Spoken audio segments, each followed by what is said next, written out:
Comilla snake rescue সেন্টারতে সবাই আন্তরিক অভিনন্দন শুভেচ্ছা।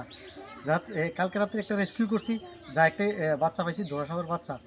এটা আমি আজকে প্রাকৃতিক পরিবেশে ছেড়ে দেবো। তার কারণ হচ্ছে এটা প্রাকৃতিক জিনিস, এই কারণে আবার প্রাকৃতির বুকে এটাকে আমি ফিরিয়ে দিব। কিন্তু প্রাকৃতি বেঁচে থাকলে বন্যপ্রাণী বেঁচে থাকবো, বন্যপ্রাণী বেঁচে থাকলে আমাদের প্রাণ বেঁচে থাকবে। এই জিনিসটা তো আপনারা সবাই জানেন ও বুঝছেন। আর এই যে চেকার কিলবেক বিষয়টা নিয়ে যে কথাটা উঠছে, যে ধোড়া সাপের বিষয়টা নিয়ে, ধোড়া সাপটা মনে করেন সম্পূর্ণ বিষয় অবিষধর সাপ। একটা কথা আছে যে কামড় দিলে আর অন্য কোনো সাপে কামড় দেয় না, এটা একদম মিথ্যা। আরেকটা প্রশ্ন আছে, এই সাপে কামড় দিলে মনে গোপরে ফাড়া দিলে বিষে ধরবো, এই কথাটাও মিথ্যা। আবার এদের কত আক্রমণাত্মক দেখেন, দেখেন আমার দেখেন আমার গাও বাইট করতেছে।